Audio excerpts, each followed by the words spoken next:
Greetings and blessings to all of you who have joined us again on another edition of the Red Pill Diaries. I'm your host, Rashid. And man, and women, there's so many things that are taking place right now. I mean, there's so many. We go in there, we would like for you all to join us on our live broadcast Friday with former UN's Chief Weapons Inspector Scott Ritter, who will be joining us again on the platform, and he'll be discussing his new book. We'll be discussing the situation now on the battlefield in Ukraine, the situation that's going on in the Middle East, the situation that's going on between the war hawks in Washington, in London, and in Brussels, and how they're trying to pivot to Asia to try to tackle and stymie the rise of China and the lunacy of all of this. And you will also be able to post your questions in the chat.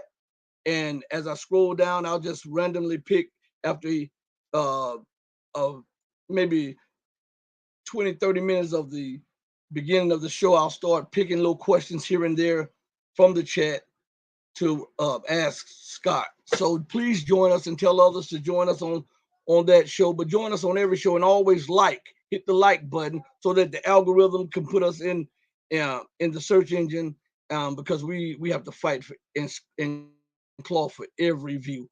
And also, you know that some people have been unsubscribed to our channel, and we know why, but we're not mad. If you feel that you've been unsubscribed, please try to subscribe back. And if your likes have been removed, please like again. We have no control over that. But again, thank you for joining us. So there's so much to address, so much to talk about. And in just a few minutes, we'll be joined by my co-host, who is Rashid also. We are Rashid and Rashid. All right. But let's go into a few things that's pressing.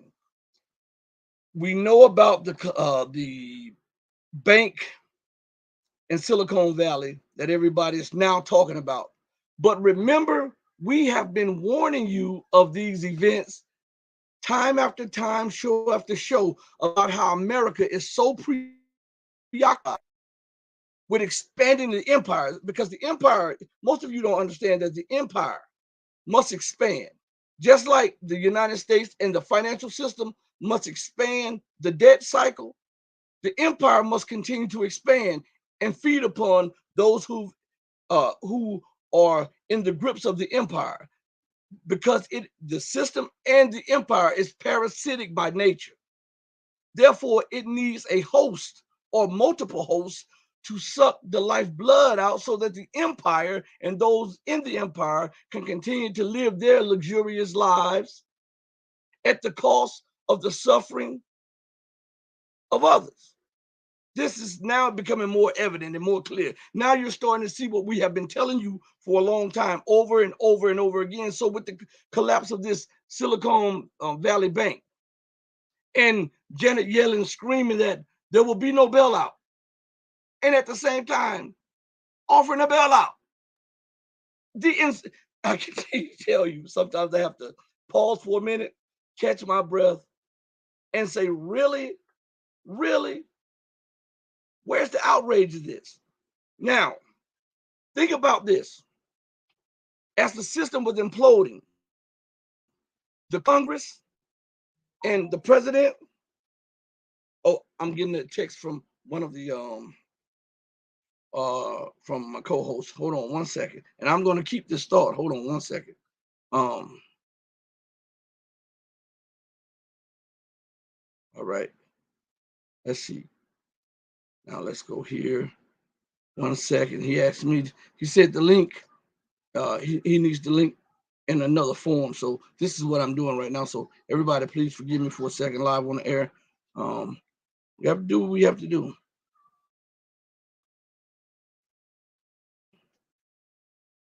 So this now. Okay. Is it sent? All right. Sent. Okay.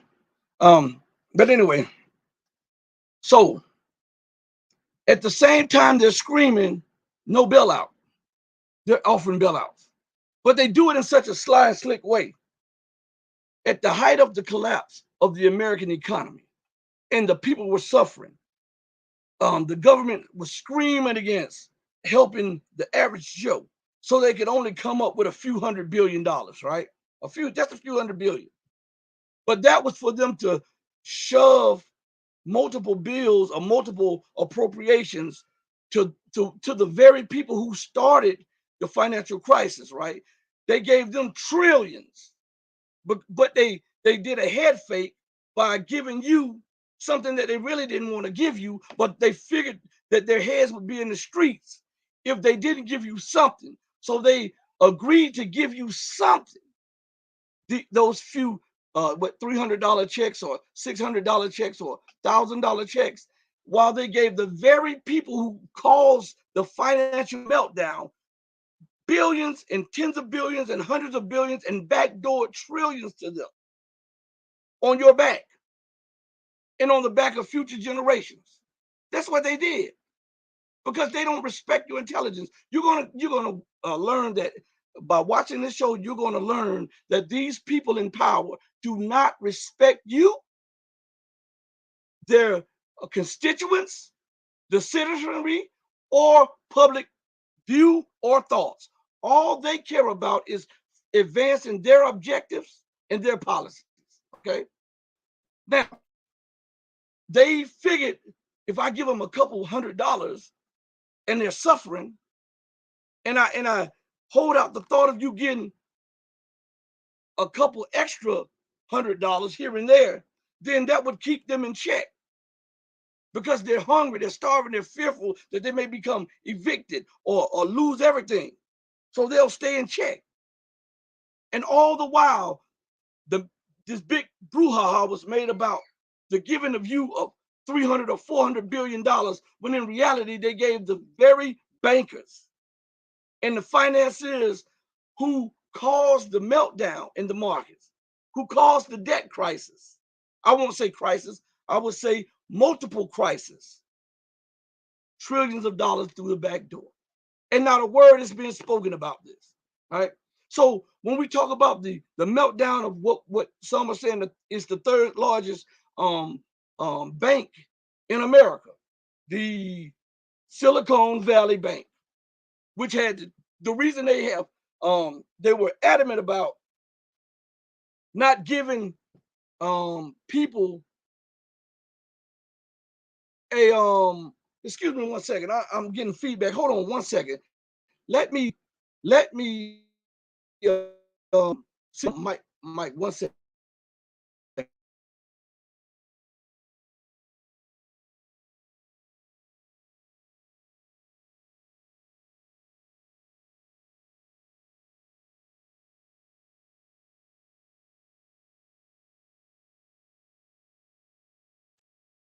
All right, let's see if we got it. I hope the feed. Okay. Now we're back at it. So here we go. Excuse me, everybody. The door is open. Hold on 1 second. All right, here we are. I'm sorry, everyone. The door came open, it wasn't closed. I'm sorry, guys. We do not see Rashid in the booth. I'll bring him in just a second. But let me get this thought out. So, as we talk about this Silicon Valley Bank going belly up, to assure the people so that there would not be anger and animosity from the average Joe, they say, we will not, what? There will be no bailouts, right? There will be no bailouts. And at the same time, they go right back and say, the FDIC is now guaranteeing the entirety of the deposits there. Well, you say, well, that's a good thing they're doing it. But why are they doing it to that bank? Because the Silicon Valley Bank is where the big honchos had their money at. And by standard, the FDIC only secures upwards of $250,000. So these people had millions in there, and tens of millions, and some may have even had billions. And this bank was the bank to some of the big wigs, right? So they are trying to present this as a moment of chivalry and concern for the people, when in reality, it is a moment of people who may have lost millions and billions, right? I'm telling you, these people do not respect you. They don't respect your mental capacity. They don't think that you can think through the haze of propaganda. They don't think that, because if they did, they would not do these things to you. And when they do it, they don't even fear the repercussions of them doing it. It's amazing. Let me bring Rashid in, but I got to finish this thought. I'm going to bring him up on the screen, and I'm going to finish this thought, and I'll ask him about it. So, this bank, well, in the name says it all, Silicon Valley. This is the place where the tech giants were. This is the place where the people who are invested in the so-called tech sector were. So they had hundreds of millions of dollars. Some had millions, tens of millions, hundreds of millions, and some have even had billions in the bank. But the bank going belly up. This means that the bigwigs who had upwards over $250,000 would have lost all of that. So if Janet Yellen says on one hand there will be no bailouts, and then on the other hand comes back and says, hey, but we're not bailing out the banks. We're going to bail out the people. We're going to give them their full deposit. Right, Russia. I'm telling you, that sleight of hand, what you say, the 3-card Molly, that's what they do. 3-card Molly. What people were they talking about? They wasn't talking about the average Joe, Homer Simpson or Joe Lunch Bucket or Archie Bunker. He wasn't talking about them. They didn't even have no money in that bank. As they're talking about the people that make policy.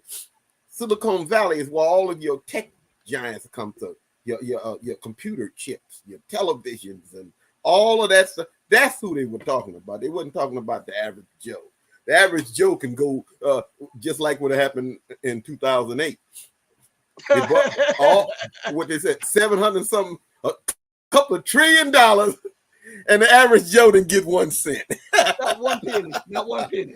But then again, that's democracy. Don't forget about that now. That's right. The way democracy runs. The rich get richer and the poor get the shaft. That's all it is. So again, that's all it is. Think about the disdain and the disrespect and actually the contempt that these policymakers must have for the average Joe to not even fear repercussions of making moves like this. They think that they have dumbed them down so much. And they have dumbed them down so much. They have dumbed them down so much. Yes. Exactly what you say. The average Joe Lunch Bucket couldn't find Ukraine on a map. These guys are so stupid, don't know which way is up. And then they put out that crap on mainstream television, that MSN, Fox News, MSNBC, CBS, all a bunch of crap, lies. What did the guy from World War II, Goebbels, say? The bigger the lie, the more the people will believe. Yeah. And this is exactly what's going on. It just lie to them and tell them any old thing, and the moon is made of green cheese, and Joe Lunch Bucket is running to the store to get a box of crackers. They'll believe anything these people say, and like you say, the contempt for it, the contempt that they have for them, they'll tell them any old thing and expect them to go for it. Any old thing, and they'll go for it. Any old thing, and they'll go for it. Yeah. Now, what I was saying, did you hear any news about that? Hear any news about it saying about the Netanyahu people say they're ready to attack Iran, and they pant planes and left the station? We don't hold the horses on it. Let's hold the horses on that for me. I'm looking for something to come to me later on this evening, because you asked me about it and I put in an inquiry about it. So I won't talk on it, especially on the air at this moment, until I get that information back. Then I'll inform you and then maybe we'll talk on it on the air or whatever like that. But again, just look at this. This article was written March 10th right here. This is on the Economic Collapse blog. And the title of the article is Second Biggest Bank Failure in U.S. History. We found our Enron. And you know what? I know some of you remember what happened during the Enron crisis and what happened and how many billions and hundreds of billions of dollars were. Go ahead. Me being in California, I really remember Enron. Your electric bill went up from $250 to $2,000 overnight. Yeah. So yeah, here's the title. It says second biggest bank failure in U.S. history. We found our Enron on the verge of a much bigger collapse in 2008. Now, before I read this article again, let's go back to something that I was bringing to everybody's attention before Rashid joined us in the booth, and I was telling you, Rashid and myself, we've been warning you of this. We have been telling you that while America has been investing all of this money that she's putting on and the money that she's investing is borrowed money, I might add you, that she's putting on the back of her future generation, meaning that she doesn't even believe that she has a future for her to saddle them with so much debt. That means that she, in her leadership, really believes that they don't have a future. So they're trying, you know how when you're in credit card debt and you say, I don't see no out, and you say, you know what? I can't pay it anyhow. I might as well spend everything. That is what it seems like what is going on with the American government and their fiscal policies. But just think about this. When it comes to this, Rashid and I have been warning you and warning you and warning you all that America continues to invest in weaponry, war, destruction, and occupation. That money would be best suited in the furtherment of education, in the reinforcement of better education. It would better America with a new model medical system and health system, infrastructure, projects, and investing at home. But she is too arrogant and too full of hubris. She's inebriated of the dollar being the world's reserve currency. She's inebriated on the power and the position that she used to have and the influence that she used to wield, and it is too tantalizing, and she gets a high from that, so it's too tantalizing, and it is too for her to go. She has to continue to try to maintain this at all costs, even at the price of the average person in her society. She continues along with these policies which alienate the nation, and people say, well, this is the American government and it's not the people. Well, the American government is supposedly the elected representative of the people. And if the policies that the American government continues to impose upon the world continue to be unjust, parasitic, racist, hegemonic, then guess what happens? The people who are under the burden of that, they don't care if it's the American people or the American government. They lop it all in at once. That's why you see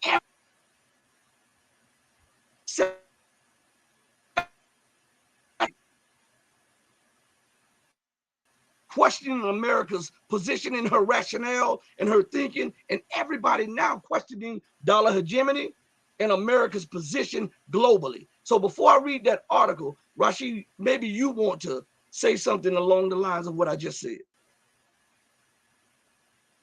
I was listening to Douglas McGregor today, and he was saying by what they have done, the American society, I mean, the leadership have done, everybody is beating a path out of her dollar.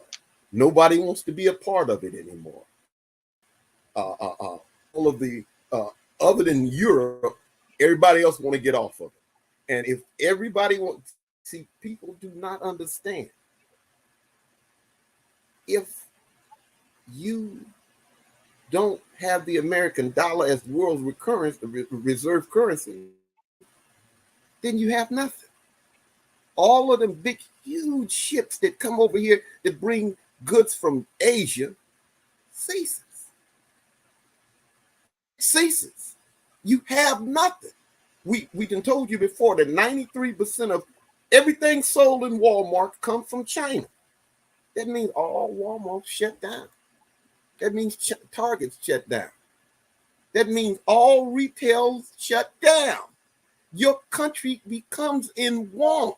You talk about Yemen and stuff. That's headed for you.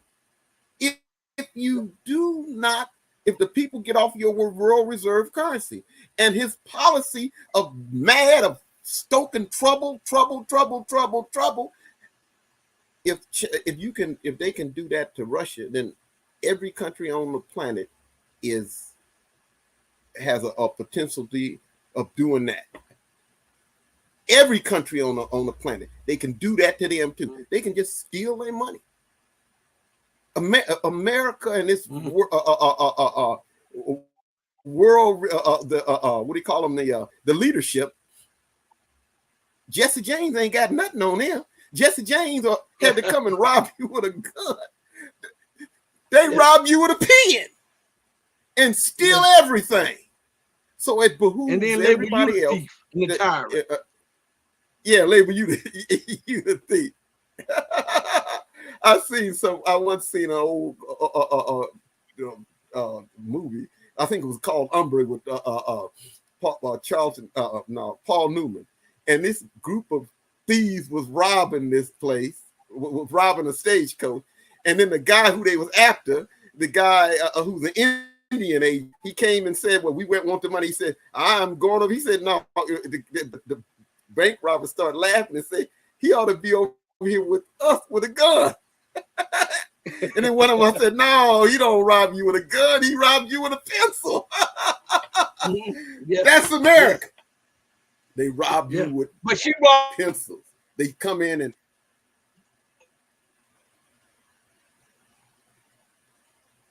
they got you frozen. So I want to say this right now. They had you frozen. Yeah, hold on one second. Hold on. I was just getting ready to address that. We're having problems right now. I'll try to take this issue up with StreamYard.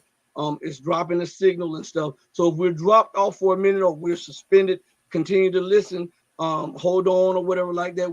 This is out of our control, and maybe we can correct that or whatever. But until just try to listen to the message. Now, Rashid, it's amazing that you were just bringing that stuff up, because I got a clip that's talking about the stuff that you just said. I text you when I said I was uploading some that you were just talking about. One of the clips is exactly what you were talking about. But before I play the clip, I want to go into this article right here real quick, and then we'll comment on this just a second. Now, the article says this: the wait for the next Lehman Brothers moment is over. On Friday, we witnessed the second biggest bank failure in U.S. history. The stunning collapse of Silicon Valley Bank is shaking the financial world to the core. As of the end of the last year, the bank had $175 billion in deposits. Now, where did all that money go to? But anyway, and approximately $151 billion of those deposits were uninsured. Stop right there. Remember my point from the beginning? Let's go back to, I got to read this again, because I want people to understand that the U.S. government is robbing the taxpayers, not only with a gun, but with no Vaseline. And they're doing it smiling in your face, pretending like they are the ones who sympathize with you. Listen to this article again, the first part of this article. It goes to the heart of what I was just.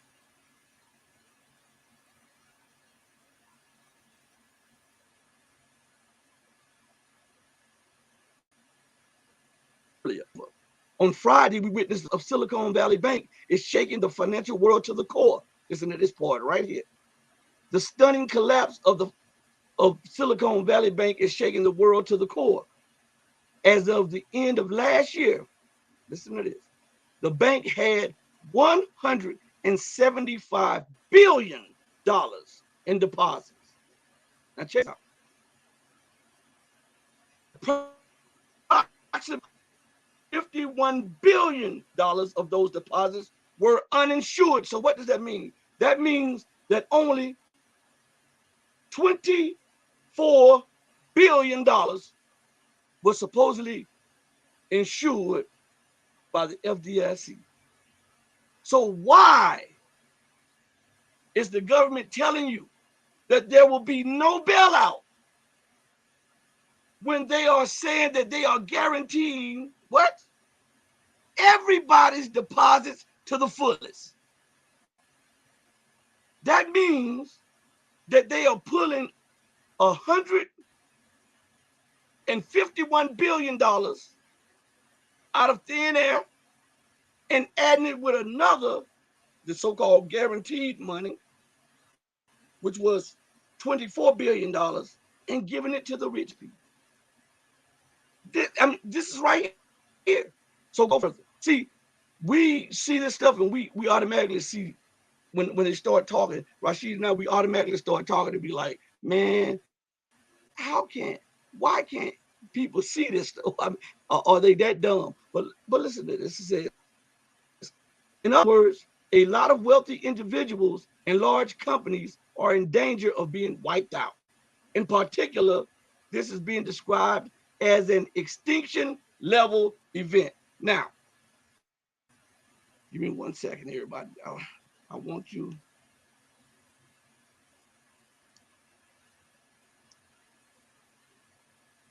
I want you to pay close attention to what this means. All right. Uh-oh. I'm having problems right here. All right, there we are. Anyway. Meaning, hold on 1 second, Rashid. Hold on, because I want to get this one across real quick.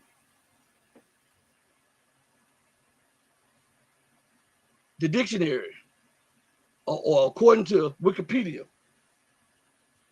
the phrase extinction level event means a widespread and rapid decrease in the biodiversity of Earth, right? So, let's see if we can pull up something right here. It says it wipes out life as we know it. So what they're saying is that what happened was of such a grave concern that it was on a level that could wipe out the financial lives of all who are entrapped in the system, who are ensnared in the system. Don't say what you have to say, Rashid. The whole thing is nothing but a Ponzi scheme. We've been saying that before. The American monetary system is a Ponzi scheme. And if you lose $162 billion, why not use $162 quadrillion? Because nobody paying for it anyway. It is nothing but monopoly money. And as we saying before, when the rest of the world wise up to this, they doing pretty much so now. They see that the American system is a predator. It's made to, it's like a Nosferatu, a vampire. It's sucking the blood out of the rest of the world. And when they wind up with this and see that they really don't have no money, their money is worth nothing. It worth absolutely nothing. China's sending all those ships or loads of goods with the rest of the Asia, and they ain't gonna never get paid for it because they don't have any gold. Paul Craig Roberts said that. Also, I was watching Paul Craig Roberts on RT a few minutes ago, and he was saying that the 5 big banks of America own $180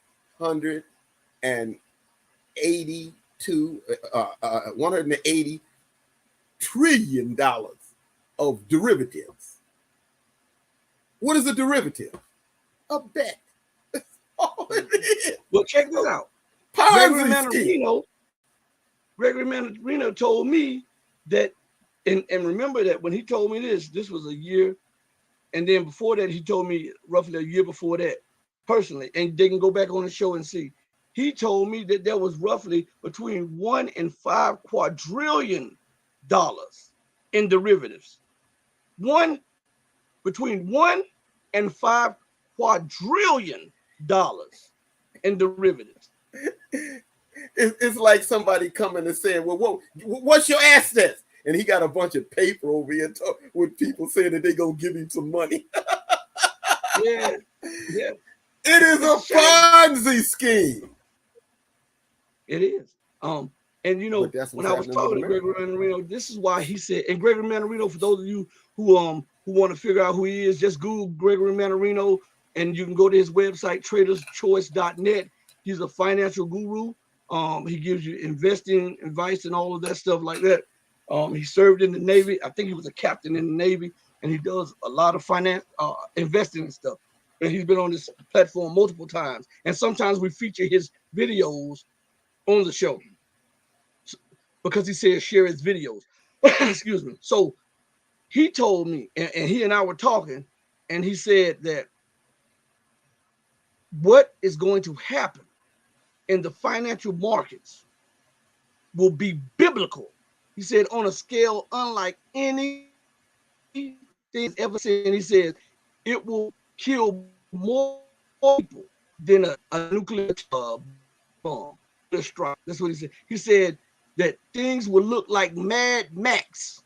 This is what he was telling on the show. You can, for those of you who are listening to the show or looking at the show, you can go put it in the search engine, the Red Pill Diary search engine, and pull up the interviews we've done with Gregory Manarino and how he's talked about the situations that we are now seeing. And Rashid and I have been reiterating, and we have been telling you over and over and over again that the American empire is a succubus. She is a parasite.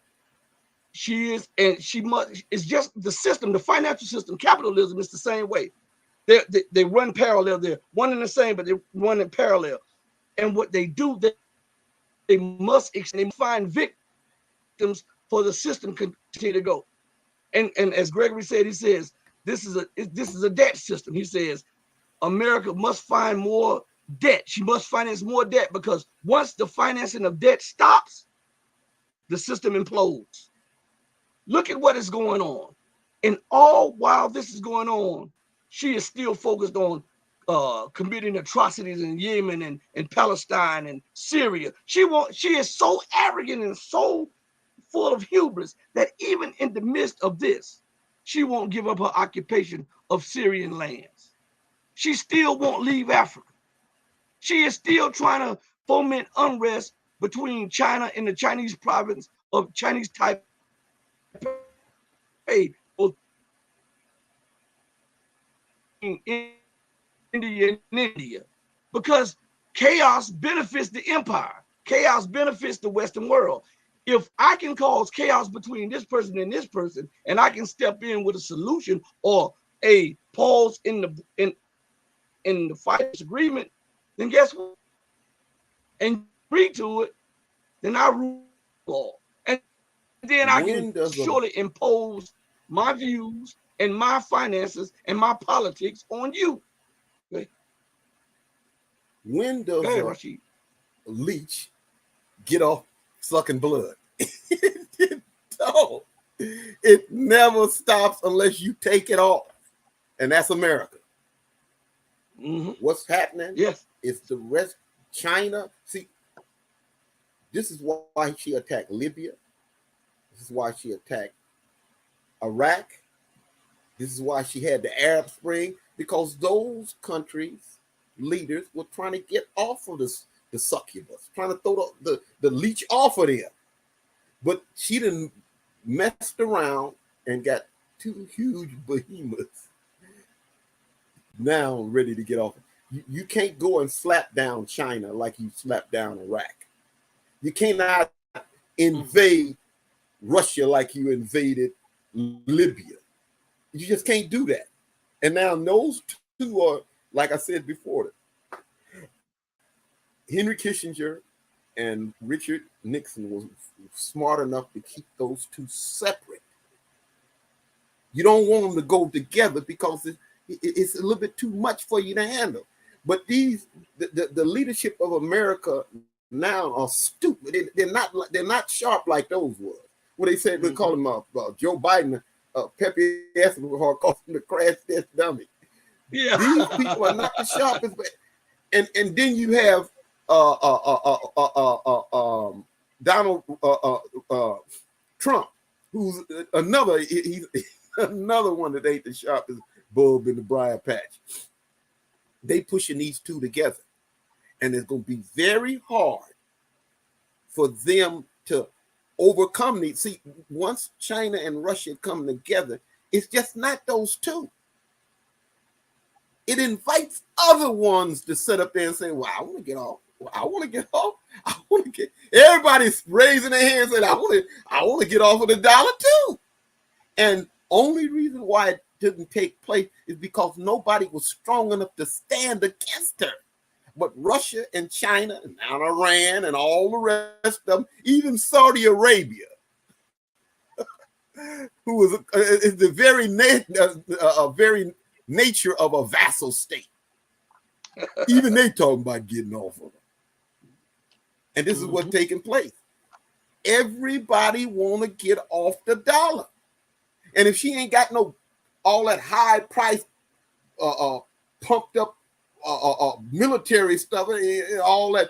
We got $1 trillion worth of military budget. A bunch of junk. And so everybody nobody's scared of her anymore. Nobody's scared of her aircraft carriers and this. Russia and China can sink them 2,500 miles into the ocean and sink it dead accurately, and you right, Iran too, and blow them out of the water. So that's what she had, gunboat diplomacy. She could send her warships in there and intimidate everybody all over the place. And then when everybody look up, oh, it's America, everybody's shaking in their boots. Everybody ain't shaking in their boots no more. Yeah. And if Russia and China are leading the spearhead to get off the dollar, people don't understand it. If you do business in the American dollar, she takes a portion of the money that you use to transfer, right? If you're in the SWIFT system, when you use the American dollar, she gets a part of that. Well, if you get off the dollar, then she can't get no part of nothing. And your economy and she politics. And she ain't got no gold. Paul Craig Roberts said that again. One of the analysts a couple of years ago said, where's the American dollar gold at? He says all in China. Do you think China had been sending all of that stuff over here and not getting anything in return? It don't make sense. America ain't got no gold. Right. What's his name? Jim Woolley said, he said, what's in Fort Knox? He said, we got a couple of gold coins and a couple of buckets over here. But it. Hey, that's tungsten up in there. And they can't. Yeah, tungsten, which has the same properties as gold, but it's not gold. Right. Now, let me go to something. I want to go back to finish this last little sentence in this paragraph. Then I want to transition to this clip, because this clip goes everything that you've been hearing Rashid and myself say. I have a clip, and I want you all to listen to it. But first, I want to finish this last sentence in this first paragraph, okay? It says, in particular, this is being described as an extinction level event for tech startups because thousands of them did their banking with SVB. I cannot even begin to describe how cataclysmic this is going to be for the tech industry as a whole. There is so much to cover, and so let me try to take this one step at a time. Now, I want to say this, so y'all bear with me, Rashid, bear with me for a second, okay? Now, let's go to the dictionary for a minute, because we already saw what they talked about. This thing is an extinction level event, right? So I want you to pay close attention to this, because most people, when they talk to you, don't give you the definitions of what the meaning or what somebody's trying to convey to you. You get some of it, but you don't get the true meaning of what they're trying to convey to you. So hold on. All right, here we go. Now, according to the dictionary, the word cataclysmic means relating to or denoting a violent natural event, disastrous, catastrophic, calamitous, tragic, devastating. Now listen to this last one, ruinous. So what we're looking at is a ruinous event, and it is taking place in America now. What is so meaningful about this? Because guess what it's doing? It's depriving the so-called Tech Valley of its funding of innovation. Because remember, Silicon Valley at one time was touted as the innovation capital of the world. Without the finances, without the funding, a lot of the projects that these tech companies were about to go into, or some that were in bid testing, have to stop. Now, some of those companies were in bed with the government. They were doing civilian projects at the behest of the government so that they can use the technology as dual technology, civilian and military. Now, what kind of ramification is that? China is skyrocketing in its technological innovation. As a matter of fact, there was a report a few days ago that I read where some admirals and generals were saying that not only has China left the United States in manufacturing, but they have left them and almost left them in the dust in crucial technology that is of a great national security concern. Now, this is why America has her eye on China. But the world is moving away from the dollar.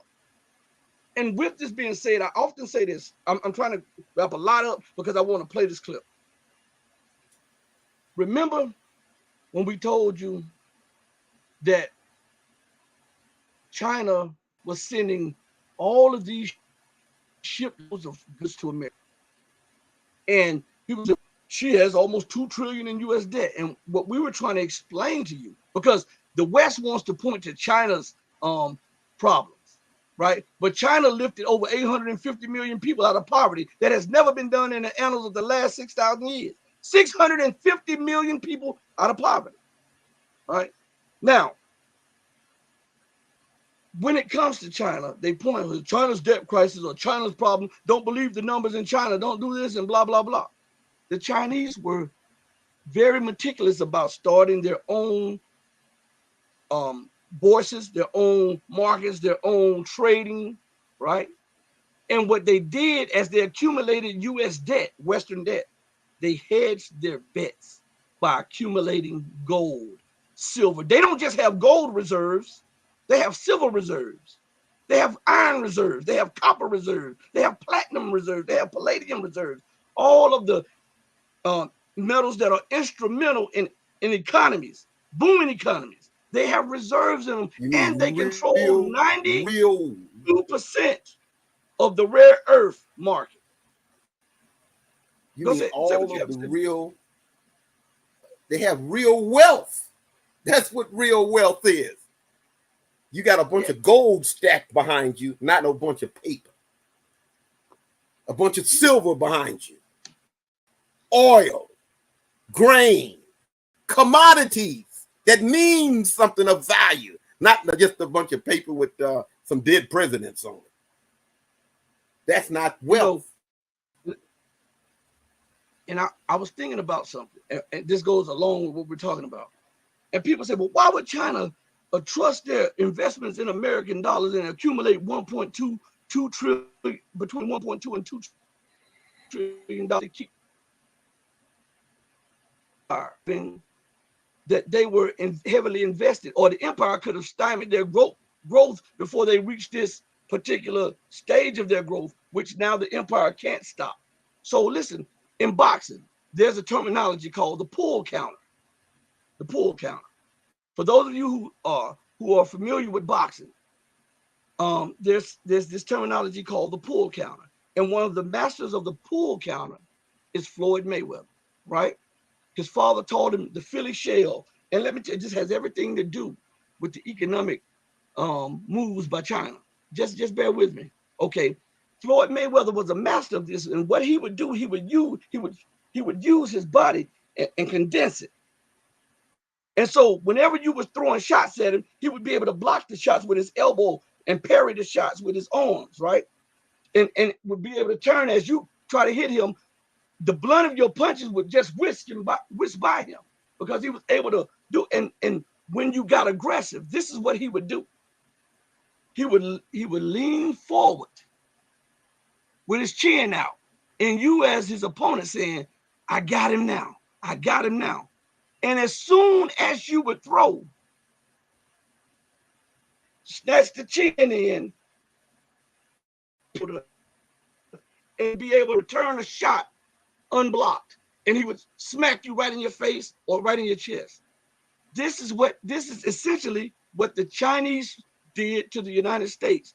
They put their chin out, putting that paper money back in the United States. I'm saying they were shipping all of these goods over here. China had already come to the conclusion that, hey, listen, we may lose this amount of money, so let's cover these losses with gold, with silver, with palladium, with all of these resources, and have them in reserve. So if we lose that so-called $1.2 to $2 trillion in paper money, it won't hurt so bad because we have these commodities, which if we so like to, we can then turn into a backing of the yuan, which would outstrip the dollar and keep us from suffering the heaviest blow that the empire wants to strike against us. I think that was a magnificent move by the Chinese, just like I think when Putin allowed some of that money of Russia to stay in those banks, knowing that they would sanction it and seize it. Putin has advisors around him. He is no fool. He did that. He had to sacrifice certain monies to get the world to see the true nature of the Western political and financial system. He had to be willing to sacrifice something. And now look at how it has caused the world to move away from the West and team up with the BRICS. So in losing, quote unquote, $300 billion, it wind up strengthening the Russian economy. It wind up giving a new hope to Russian manufacturing and domestic trade. And it also solidified the Shanghai Cooperation Organization and the BRICS organization. And it is pulling people who are fed up out of the sphere influence into influence of the BRICS and the Shanghai Cooperation Organization. That is a masterful stroke, just like the Chinese. Those are one and the same strikes. Now, back to something Rashid said. Rashid, when you listen to this, you'll say, we were just saying that. I was just talking about that. Listen to what this guy has to say about America and her sanction policies and how that's driving the world away from American hegemony and how other nations are now trying to gather themselves together with the global South and come up with their own trading mechanisms, their own economic systems outside of the dollar, the euro, the pound, and the Western world. I told you, I was doing it, man. So listen to this right here. We will speak now to Marco Fernandez, researcher with the Tricontinental Institute for Social Research and co-editor of Dongsheng News. Welcome. Military supplies to Ukraine have made the U.S. and the EU feel the economic strain, with increasing discontent in Europe over government policy on how the Ukraine conflict is developing. How do you see this mood developing, and what consequences could it have for Western hegemony? Well, hello, Farella. Thanks for having me here. So I think, first of all, the mood, especially in the global South, is getting worse by the hour. You saw that recently President Macron from France said he was shocked about how much the West is losing credibility in the global South. But then even the president comes a few weeks later and do that absurd behavior with the president of DRC, which he was criticizing arrogantly in front of the TV cameras. So I think this is also expression of the hubris of the West at this point, of course, led by the United States, So I don't think most of the countries in the global south right now, I mean, they are not looking to US or Europe as a trustable partner for the next years. You mentioned this changing relationship, but also Russia has proven resistant to Western sanctions. Last year, the country's GDP only shrunk by 2.2%, and it's actually predicted to grow this year. How do you explain this economic durability in spite of the sanctions? Well, this is basically because Russia is a huge producer of manufacturing, also of food, fertilizers, and of course, energy. So, I mean, U.S. is already used to devastate countries with sanctions, like they're doing with Cuba for 60 years, with Venezuela, with Iran, and many other countries, Zimbabwe in Africa. But these countries had economies that are not so strong or are not so diversified with strategic resources as Russia has. So, of course, this tactic of, and by the way, Russia has, no other nation in history had so many sanctions from US and Europe as Russia has now. But of course, having this huge economic base and strategic resources for the whole world, of course, you cannot crush a country with the sanctions. Right. So Russia has a lot more going for it than, say, some countries in the global south. But despite the unprecedented amount of sanctions that's been put on Russia and the political pressure coming from the West, many countries, specifically China and India among them, are willing to continue trading with Moscow. What's behind their decision? Well, I think, first of all, of course, there is an economic pragmatic reason. I mean, countries need natural resources. Take the case of India, for instance. India now is the largest buyer of Russian oil. And China increased also, a lot, the purchase of oil, gas, and other resources. But I don't think it's only economic pragmatic reason. Of course, I think there's also political reasons, because more and more countries like India, who, by the way, used to be very close to the United States in the last decades, I would say. But of course, being also very close to Russia. But countries like India, like China, like even Brazil, South Africa, they are part of BRICS together. And Russia is also part of the Shanghai Cooperation Organization with many other important countries of the region, as Pakistan, as Iran now is coming, even Turkey. NATO member now is already mentioning that wants to also to join Shanghai Cooperation Organization. So I think there is a big awareness, a growing awareness in the countries of the global south that we need to reinforce and organize even better these regional platforms, but also global platforms, the global south, because this is the only way to deal with the West, and especially U.S., with its increasing aggressiveness against so many countries in the world. Right. It seems like what you're mentioning is this emerging multipolarity, and BRICS countries are in the process of developing alternatives to the dominance of the U.S. dollar in global markets. What changes do you think could occur in the international economy with this de-dollarization?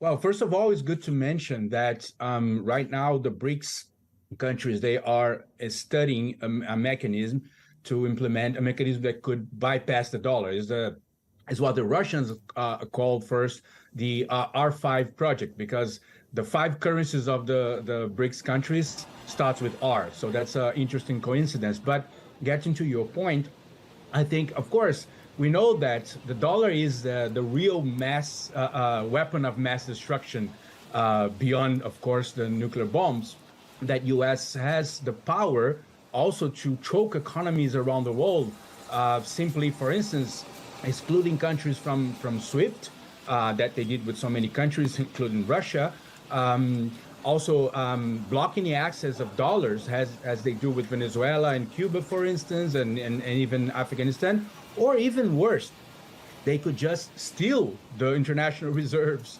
of the countries, like they did with Russia, more than $300 billion, as everybody knows, but also did with Afghanistan, also with Venezuela. So this gives the dollar gives US a huge power.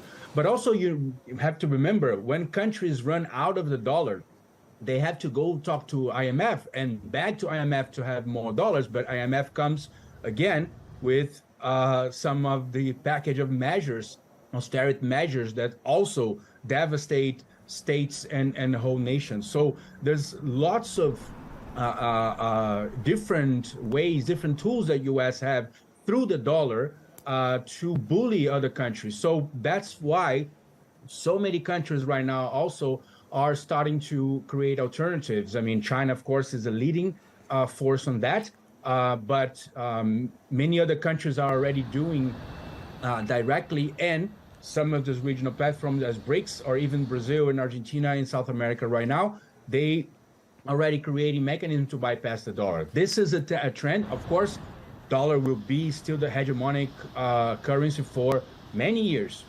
but we need to create alternatives, and this is what the countries are doing. It's clear changes are ahead. Marco Fernandez, researcher with the Tricontinental Institute for Social Research and co-editor of Dongsheng News. Thank you. Thank you.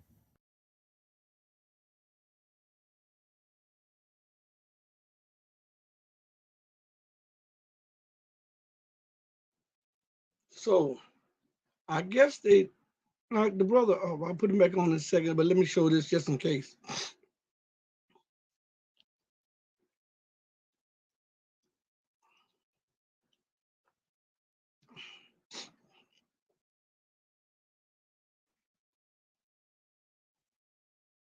So I had to put that up there just in case we have problems with some of the platforms about, using clips and stuff like that. I just don't want the problems because it seems like every time we get rid of the strikes, right before the last one go, we get some more. So I just wanted to put that up there. Now let me bring Rashid back in the stream because I think he was knocked out.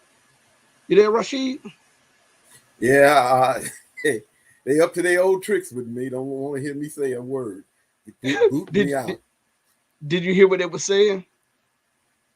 It reminded me, like I said, I was listening to Douglas McGregor, and what he was saying was the same thing the guy was saying, but he was saying by the end of next year, all of them will crumble, because he said the military situation is coming around, and the geopolitical situation and the financial situation.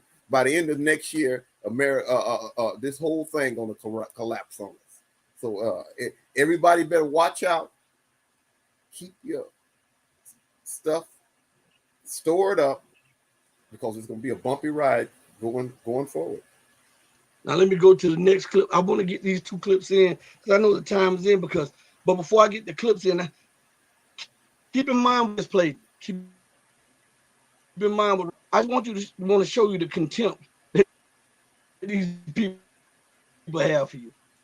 It says SVB reportedly paid hefty bonuses to employees on day of FDIC takeover. So they couldn't. So they went belly up, but they had the money. Remember that they were holding $175 billion, of which 151 billion went missing. Well, all of it went missing, but the government was on the line for 50 plus billion dollars. But now it finds out that the government has to pay everything. That's if you look in your statements, it'll tell you that if you have bank statements, it'll tell you that the government insures everything upwards of $250,000. But why is it insuring 171 or 170 some billion dollars, $175 billion? It is like what they had in the financial situation in 2008. All of the banks got bailed out, but they didn't give not one guy in Main Street no money. All them people lost all of those homes and stuff. They didn't come in and say, well, we're gonna just let all of that go by. Stay in your house, and we're gonna buy the house for you. they didn't do that. That's what they think about Joe Lunchbucket. Joe Lunchbucket can die out on the vine out in in the cold winter, but him and his buddies. Come on in, I'll take care of it. Well, what about me? Slam the door on the Joe Lunch Bucket. Joe Lunch Bucket, let him die outside in the cold. I want to also tell everybody that tonight, which is Wednesday, excuse me, quote unquote, and we'll be doing this right here. Check this out right here. This is the article, and Rashid, hold your horses until I get to the last sentence of the first paragraph. Then I'll let you chew it up, buddy. I'll let you chew it up. Here's the article. It says U.S. Treasury simply. This is what the U.S. Treasury is money to bail out collapsed Silicon Valley banks. It said U.S. Treasury simply printing money to bail out collapsed banks. That's what we were saying. That's what we were trying to convey. Now listen to what the first paragraph says. I was skimming it while Rashid was talking. This is what it says. The run on Silicon Valley Bank and two other investment houses have sent shockwaves through the financial markets. Listen to this. U.S. President Joe Biden has pledged that all depositors, not some, not most, but all depositors money back, while investors will lose out, and claim that will not cost the taxpayer a cent. Make that make sense, Rashid? It don't make any sense. It makes no sense at all. But then again, it's par for the course for the American empire that sit up that with that double speak. Say one thing and do another. Don't do as you see me do. Do as I tell you to do. Mm-hmm. That's what that is. So how can this not cost the U.S. taxpayers 1 cent when by law it says that the government is on the hook for upwards of $250,000? But Joe Biden goes and says, everybody in the bank, you're going to get all your money back. And why would he guarantee that ones in debt and not the ones who lost their money during the Enron or these other bank closures and these all around the country that's been happening for the last 8 to 10 years that is not as publicly publicized? What is so special about that bank that he's willing to get on record and say, listen, that all depositors will get their money back, while investors, the poor man in the mud, just so happen to be the investors in that bank right now, will lose out? Go ahead, wrap on that for a second. Well, really, since Richard Nixon got off the gold standard in 1971, the American money is not worth anything. It's not all. What they had $160 billion. All of it is somebody typing something on a computer. Mm-hmm. That's all it is. It's, as we keep telling you, it's not based in anything in commodities. They running a giant Ponzi scheme and got everybody hoodwinked that the emperor really has some new clothes. But you know how that story turned out. The emperor wound up and he didn't eat butt naked. And this is what happening with America. Is a Ponzi scheme that rival is the biggest thing that you could ever see on the planet, because her money and her are nothing. She don't have any manufacturing. And I work on the transportation end of this situation. A lot. You remember when they had all them ships out there? Yeah. Got no ships out there now. They was running crews to ship goods and stuff on a train. And half of that is going on. They was running 3 shifts a day, 7 days a week, 24 hours a day. Now a lot of them are closing up. They're not shipping stuff like that anymore. They're what they call going dark. 1, 2, 3 days out the week. Ain't got no cargo going in. is slowly but surely creeping down, and the people don't see it. And But you can I want to, you see the evidence of it, that you go to the supermarket and you see that a lot of things are not there, but it's gonna start getting worse and worse and worse. I want to stay right here for a minute before I play the clip. I want to stay right here. Now, the people don't understand the magnitude of this. If the United States makes war with China, and China calls the United States debt, and the United States defaults on it or refuses or withholds the money, that is another sign for the world to see that America is untrustworthy and that she steals people wealth after after she holds it. Now, here's another thing: 93% of all goods come from Walmart. I mean, come from China. Okay. Now think about this. We talk about all of the Walmarts, the Targets, and all of these big time department stores closing down. So that's a massive unemployment.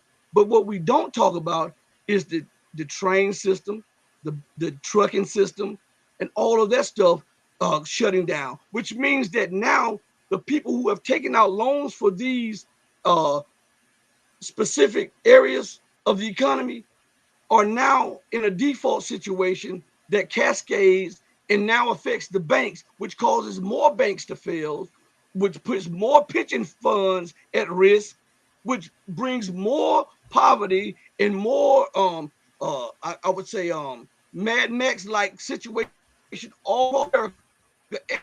And because it's so in bed, or like the Bible says, they have fornicated with the whore, the great whore. And see, when this great whore starts burning with this venereal disease she has, that or starts burning from this The U.S. has two this economic purposes in gonorrhea being that she in has. The occupying other the nations, eastern third of Syria completely. you see what they did. But anyway, the other nations who are heavily invested in the dollar, who are heavily reliant on America, who are integrated. See, America did Russia a favor. I was reading an article earlier today, and it was talking about the situation that Russia is facing. And in the article, it said that Russia is thankful to the United States for sanctioning it and forcing it outside the system because they are not being affected by the meltdown of the banks.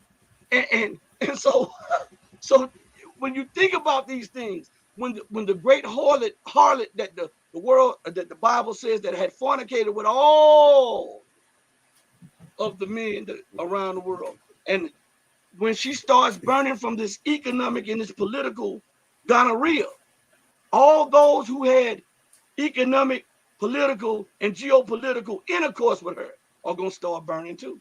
And then there will be no penicillin because you've cut off China. It reminds me of this guy, one of the heads of the IRGC in Iran, where they said they were going to sanction it. He said, "If I got any money in the American banks, then you can keep it." Yeah. All of this sanction and it only hurts the people that got money in their bank. If you don't got no money in their bank, it don't make me no difference if you sanction me. Yeah. Yeah. So since they were messing with the dashboard, let's go ahead on and play the clip anyhow that they wanted us to play, because this has everything to do about America aggressiveness, and it follows in the same line we just played, but it ought to wake up to this madness. Check The this out. U.S. has two purposes in being in occupying the eastern third of Syria completely illegally, of course. One purpose is to deny Syria the ability to undertake reconstruction, because the U.S. is plundering the oil and wheat resources so that Syria doesn't have the money to reconstruct itself after 12 long years of failed U.S. regime change war, which was supported by the U.S. allies, such as, unfortunately, Canada. That's reason one. Reason two is the U.S. officials have openly stated that they're occupying the eastern third of Syria in order to use that occupation as a bargaining chip in the final settlement over the end of the U.S. proxy war in Syria.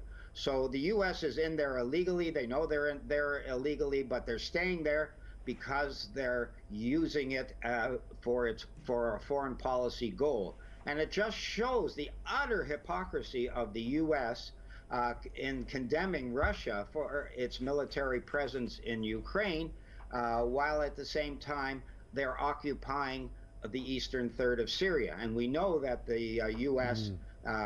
That the Russians are in Ukraine because the U.S. and NATO provoked them into being into a war in which NATO expanded 800 kilometers eastward, despite a promise made in 1991 to Mr. Gorbachev, and they have provoked the war with Russia because they have pushed their expansion right to the gates of Moscow. So the U.S. is an aggressive empire. It is waging wars around the world or destabilizing countries from Syria to Ukraine to Taiwan to Cuba because the U.S. has one thing in mind, and that is hegemony. In other words, it seeks to dominate the planet. So we see that everybody is waking up to this. Now let's go to the dictionary for a minute. And he said that it's clear that America is aggressive in her policies, right? The word aggressive means, it's an adjective, first of all, and it means ready or likely to attack or confront, characterized by or resulting from aggression, hostile, belligerent, bellicose, antagonistic, truculent, and pugnacious. This is America. The world is waking up to this, and the world is seeing this, and what we're trying to do is give you an understanding of this, because if you don't understand America's foreign policy, you'll never understand her domestic policy. If you never look at her domestic policy, you'll never understand her foreign policy. The empire has to feed on the blood and the misery of others in order for her to continue to go. She needs to put people in misery. She needs to put people in poverty. She needs to suck the resources, the brain power, the money, everything that she can, and then she moves to the next, on to the next, on. But now she has had some stumbling blocks, and she doesn't like this. As a matter of fact, let me go back to another clip. I want you to listen. Well, I'm sorry, I don't have any great expectations of good developments taking place in the United States. I wish I could say the opposite. I've got no opposition to the people of the United States. For example, in things such as opposition to the Vietnam War, when I first came into politics, I cooperated with many people in the United States. I have nothing against ordinary Americans, whatever. But what is the case here is that the United States is trying to impose positions on the world which are not in the interests of the people of the world. It means that, for example, the United States is creating a higher price for oil. It's trying to, if you take China, where I'm obviously involved because I'm, working in Chinese university, it's trying to make people pay more for 5G by banning Huawei. It's trying to exclude Chinese companies from participating in the development of renewable energy, solar energy and other windmills and other things. And this is against the interests of the world. So we have a situation of, obviously Iran has to pursue its own national interests. There's no problem about that. The United States pursues its own national interests also. But the point is that the national interests of Iran correspond with the general international interests of the population of the world, and the United States are against them. And that's why a very pleasant and good news about Iran's oil exports corresponds to that. It means the majority of the world's population doesn't want to go along with the US. They don't necessarily support Iran, they don't necessarily support China, which I'm involved with, but they don't want to be involved in the sanctions policy and the unilateral actions of the United States. So that's why Iran's oil exports have expanded. With all those clips we just played, and all of them talking about America and how she has to, her whole goal is to subject the world to her hegemony and to rule, to occupy Syria, to force Iran to bow, to make Russia bow, to force China to bow, to go to the BRICS, to do all of these things. That ain't for a week or two ago, okay? And let's hear what the United when they were condemning Russia and others for doing exactly what they are now, okay? Listen to this. The U.S. Secretary of State has been ridiculed after saying big countries shouldn't bully others. Russia's foreign ministry spokeswoman replied with a sarcastic post reminding Anthony Blinken of his own nation's track record. Viscerally, most Americans don't like to see a big country bullying another, and they just feel it's wrong and want to do something about it. One country just can't attack its neighbor, can't try to seize its land by force, can't try to erase it from the map, can't bully it. Was it not the U.S. that attacked Iraq? Or is Iraq not a small enough country? Unless I'm mistaken, Blinken represents the USA and not some other country, so the Secretary of State should at least know his own state's history. In Iraq alone, up to 1.4 million people died due to the consequences of the U.S. invasion, according to one survey. A Chinese foreign ministry spokesperson said on Friday that 37 million people were displaced following the U.S. interventions in Afghanistan, Iraq, and Syria. Since the Second World War, Washington has been militarily involved in conflicts in Asia, Latin America, Yugoslavia, and throughout the Middle East. Almost all of Washington's interventions were justified by defending democracy or fighting terrorism. That's despite the fact most of these conflicts led to political chaos and high civilian casualties in the countries involved. Media and political analyst Lionel told us the current conflict in Ukraine is important for Moscow because of the risk of U.S. military involvement right at Russia's doorstep. When you consider the fact that there are people who still understand, I think based in some kind of good spirit, that we have to protect individuals from being bullied and being traversed and being manhandled by, I don't think they really understand, number one, the history and how history has shown that, very frankly, we were doing this in the past. In my generation, we remember Vietnam. You can take the same argument exactly. I still don't even know what Iraq had to do with 9/11. We don't know. We're not even sure about Afghanistan. One day, we were out of Afghanistan like that, and nobody's talked about that. We're not even talking about Libya anymore. We had to go in and we had to take care of Libya because this man was an evil, terrible, despotic, and what about Libya? Who runs it? Is it worse or better since we were involved? We don't know. This is not about being an apologist or looking the other way. This is about the way to handle geopolitical reality today. What would we do? What would any country do if we switched the situation and all of a sudden we had China on the border, let's say, of Texas or Canada? Instead of Canada, it was China. It would be a completely different story. I don't understand how this message, how analogies, and specifically how history isn't remembered. Rashid, I know you got something to say. I know the time is winding down, but I know you have something to say about this. Go ahead. Well, just like you got him running around saying that what would happen if it was turned around on the other. Didn't we say that before? Don't do as you see me do. Do as I tell you to do. See, I'm exception. I can do what everybody else can't do. You know, it's bad that somebody walk down the street and rob a bank, but I can rob a bank. I can carry the whole bank away because I'm exception, right? I can do what everybody, like they have a criminal to go around and steal money from the ATM. Take the whole ATM and take it off, and then break it into somewhere else. That's America.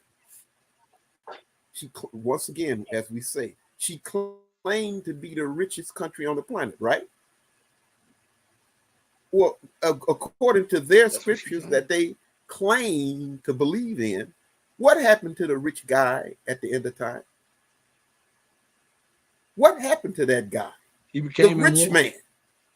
That's right. And he was brought down to nothing. Can't you see that's what's happening to America? That's right. Everybody is turning against her. And then when they turn against her, the result, like you, Brother Rashid was saying, Mad Max, her society is going to crumble. Nobody going to send her nothing. Do you think if they go to war with China, you don't still see them big, huge ships coming in here bringing goods into America? And remember, China is that economic behemoth of the East. Vietnam, Singapore, Malaysia, all these other countries help feed into that massive economic behemoth called China. That's how China can, it's like when you're building a car, right? A car company. Ford, General Motors, and Chrysler, they don't actually make all of the components that go into that car. That's right. Some of them come from different other places, right? And then they like the wheels come from Firestone or whatever. The computer chips come from some. That's what happens with China. Everybody is help fueling this economic behemoth called China. And to cut China off is for any country around the world to sink because they can't compete with China. Even the some of the American chips and stuff inside of their weapons of war come from China. Their uniforms that they put on the American military come from China. Yes. The flags that they were able to wear come from China. And then you're gonna go to war. Yeah, and then you're gonna go to war with the same man. It just doesn't make sense. But then again, the leadership of America is insane. She's been riding that horse of leadership so long, riding, that she can't conceive of anybody else taking her off that spot. But as I said before, go back to their scriptures, and their scriptures tell you who is the one that's going to remove them. Mm-hmm. And on that note, listen, we're gonna close out with this. On word Rashid said, they're insane. We often say this on our show. According to the dictionary, the word insane is an adjective.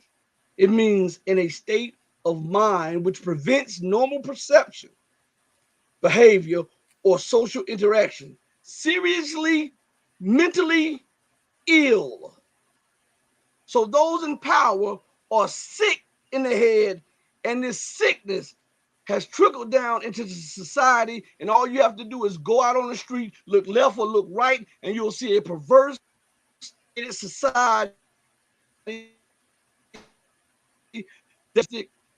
and they put God to the back burner, and that's why it's so easy for them to curse with the name of God, because they don't respect and they don't fear God. No longer fears God. You have no actually, they don't even believe in it. I said, well, actually, they don't even believe in it. They don't believe in him at all. Yeah. Well, we like to go out the way we came in the name of God, with love and peace. And we love you, but always remember that God will love you better. Go to thehealthblaze.com. That's all one word.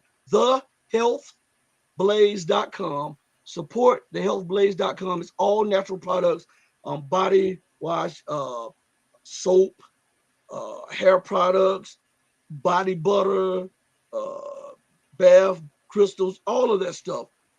Ready-made orders. Go to thehealthblaze.com. Support us. Also, check out all of our other platforms. The empowerment of truth.locals.com, which is part of the Red Pill Diaries community. Go to Odyssey and check out our Red Pill Diaries. Go to Twitter, sign up on our Twitter. Go to Twitch, sign up over at Twitch.